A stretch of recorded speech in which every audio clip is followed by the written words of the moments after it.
Yurtimizda ta'lim va tarbiya tizimini takomillashtirish davlat siyosatining ustuvor yo'nalishlaridan biriga aylangan. Yoshlarga bilim va kasb berish bu nafaqat ularning kelajagi, balki mamlakatimiz taraqqiyotining asosi ekanligi bugun amaliyotda o'z so'zini aytmoqda. Shu maqsadda kasbiy ta'lim tizimi tubdan yangilanib, ta'lim bilan ishlab chiqarish o'rtasidagi bog'liqlikni kuchaytirishga qaratilgan keng ko'lamli islohotlar amalga oshirilmoqda.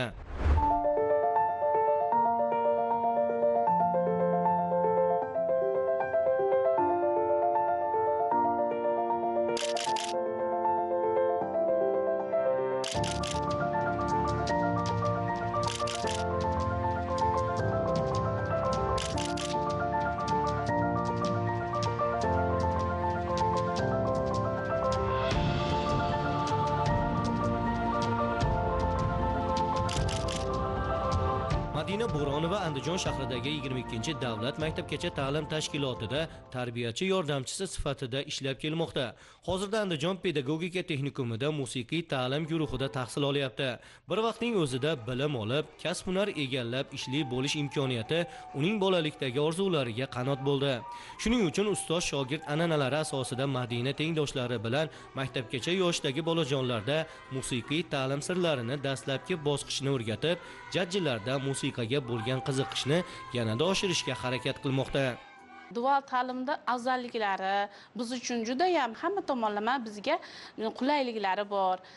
Oylik olamiz, ham o'qiymiz, ham malaka oshirib, bolajonlar bilan birgalikda ish jarayoni olib boramiz. Prezidentimiz yoshlarga bo'lgan e'tibori juda katta bo'lyapti, chunki oldingi davrda 3 yil o'qib, keyin ishlaridek. Hozir esa prezidentimiz tashabbusi bilan 4+2 bo'lib, ham o'qib, ham ishlayapmiz. Bolajonlarimiz bilan birga ularni psixologiyasini, ularni musiqa ta'limi, ularni dunyo qarashini kengaytirib, musiqiy ta'lim beryapmiz. Bugun Andijon shahridagi pedagogika texnikumida o'quv jarayonlari nafaqat nazariy bilim berishga, balki yoshlarning amaliy ko'nikmalarini mustahkamlashga ham qaratilgan. Bu yerda talabalar 4+2 tizimi asosida 4 kun amaliyotda, 2 kun ta'lim darsida bo'ladi. Ya'ni har bir yosh bir vaqtning o'zida ham talabalik mas'uliyatini his etadi, ham ish joyiga ega bo'lib, amaldagi hayot maktabida tajriba orttiradi. Bu dual ta'lim tizimining asosiy mohiyati. U ta'lim va mehnatni birlashtiradi, yoshni ish faoliyatiga tayyorlaydi va shu orqali jamiyatdagi eng muhim masala yoshlar bandligini ta'minlaydi. Yulduz Mahmudova ham maktabgacha ta'lim tashkiloti ishchisi. Texnikumda olgan bilimlarini amaliyotda qo'llash maqsadida faoliyat yuritmoqda. Davlatimiz rahbar raisligida joriy yilning sentyabr oyida bo'lib o'tgan yig'ilish kasbiy ta'lim tizimini rivojlantirish, yoshlarni kasb-hunarga o'rgatish sohasiga bag'ishlandi. O'z navbatida soha xodimlari oldiga qator vazifalar belgilab berildi. Ushbu uchrashuvda ta'limni amaliyot bilan birgalikda ish joylarida olib borish, ya'ni dual ta'limni rivojlantirish masalalari alohida e'tiborda bo'ldi. Hozirda amaliyotdamiz. Andijon shahar 22-bog'chada chorshanba, payshanba kunlari amaliyot o'tab kelamiz. Amaliyot jarayonimizda biz raqslar o'rgatamiz bolajonlarga, she'rlar o'rgatamiz. Qo'shiqlar bilan birgalikda, hamohanglikda bolalar bilan birgalikda raqs ijro etamiz. Qo'shiqlarni fortepiano orqali o'qituvchilarimiz yordamida taqdim qilamiz. Ham o'qib, ham ishlash bizga, ham malaka oshirishimizga, ham bolalarning psixologiyasini o'rganishimizga yordam beryapti. Andijon pedagogika texnikumi viloyatdagi 56 ta kasbiy ta'lim muassasasi orasida o'z yo'nalishi va natijalari bilan ajralib turadi. Bu yerda 1200 nafardan ortiq talabalar ta'lim olib, ularning 80% dual ta'lim asosida ishlab kelmoqda. Yo'nalishlar turli va zamon talabiga mos. Maktabgacha ta'lim tashkiloti tarbiyachisi, kutubxonachi, musiqa xodimi, sport faoliyati treneri, kompyuter operatori va boshqalar. Talabalar bolalar bog'chalari, ta'lim muassasalari hamda xizmat ko'rsatish korxonalarida amaliyot o'tab, haqiqiy ish muhitining mas'uliyatini his etadilar. Bu nafaqat bilim, balki hayot tajribasi maktabi hamdir. Kasbiy ta'lim tizimida juda katta bu o'quv yilida yangiliklar bo'lyapti. Ayniqsa prezidentimiz tomonidan yangi o'quv yilimizni kasbiy ta'lim yili deb nomlanishi bizga yana 2 karra mas'uliyatni yukladi. Dual ta'lim ta'limni 2 tomonlama, ham ish joyida hamda ham o'qish jarayonida olib borishdir. maktabgacha ta'lim tashkilotlari bilan hamkorlik shartnomamiz bo'lib, u yerlarda ham nazariy, ham amaliy mashg'ulotlar o'tkazilyapti.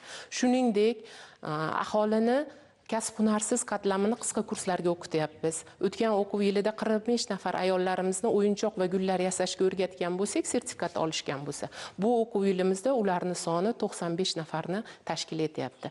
Xorijiy tillarga qiziqish ayniqsa yoshlar o'rtasida juda katta. Shuning uchun o'quvchilarimizni, talabalarimizni 1124 nafar bo'lsa, 60% dan oshig'i ingliz va rus tili to'garaklariga qatnashib, ta'lim muassasamizni hamda Andijon davlat chet tillar instituti tomonidan yuborilgan alohida sertifikatga ega bo'lgan xorijiy til fan o'qituvchilari tomonidan tahsil olishmoqda. Hozirgi kunda dual ta'lim tizimi orqali Andijonda yuzlab yoshlar ish bilan ta'minlandi. Ular ota-onalari yordamiga muhtoj bo'lmasdan mustaqil hayotga qadam qo'yishmoqda. Bu tizimning yana bir muhim jihati, har bir bitiruvchi kasbiy tajribaga ega holda mehnat bozoriga kirib keladi. Bu esa ish beruvchilar uchun ham katta imkoniyat, chunki ularga tayyor mutaxassis kerak. Andijon pedagogika texnikumida ta'limning yana bir muhim yo'nalishi xorijiy tillar va zamonaviy axborot texnologiyalarini o'rgatishdir. Bugungi yosh faqat kasb egasi bo'lib qolmasdan global maydonda o'z o'rnini topa olishi kerak. Shu maqsadda texnikumda maxsus to'garaklar tashkil etilgan. Xorijiy til sertifikatlariga ega bo'lgan ustozlar yoshlarga bilim bermoqda. Bundan tashqari aholining kasb-hunarsiz qatlamini qo'llab-quvvatlash maqsadida qisqa muddatli kurslar yo'lga qo'yilgan bo'lib, o'tgan yili 45 nafar fuqaro sertifikat bilan ta'minlandi. Bu kabi ishlar ta'lim orqali mehnat bozorida keng imkoniyatlar yaratishning jonli namunasidir. Andijon pedagogika texnikumi maktabgacha ta'lim tashkiloti 2-bosqich dual ta'lim asosida tahsil olmoqdaman. Hozirda Andijon shahar 26-maktabgacha ta'lim tashkilotida yordamchi tarbiyachi bo'lib ishlayman. Bu imkoniyatlardan samarali foydalangan holatda 4 kun ish kunimda, qolgan kunlari shu texnikumda malakali ustozlar tomonidan bilim olib kelmoqdaman. Andijon pedagogika texnikumi ijtimoiy iqtisodiy hayotimizning turli sohalariga o'rta bo'g'in kadrlarni tayyorlovchi viloyatdagi 56 ta kasbiy ta'lim tashkilotlaridan biri hisoblanadi. O'tgan o'quv yilida 285 nafar bitiruvchining 225 nafari o'zining sohasi bo'yicha maktabgacha ta'lim tashkilotlarida faoliyat olib bormoqda. 18 nafari esa tadbirkor sifatida oilaviy maktabgacha ta'lim tashkiloti ochgan. Dual ta'lim tizimi yoshlarga ishonch va mas'uliyat tuyg'usini singdiradi. Ular ilgaridek diplom olishnigina emas, balki bilim va malaka bilan hayotga kirishni maqsad qiladilar. Bugungi yoshlar o'z mehnati bilan jamiyat rivojiga hissa qo'shmoqda. Ular yangilik yaratayotgan, faol, zamonaviy dunyoqarashga ega avlodlardir.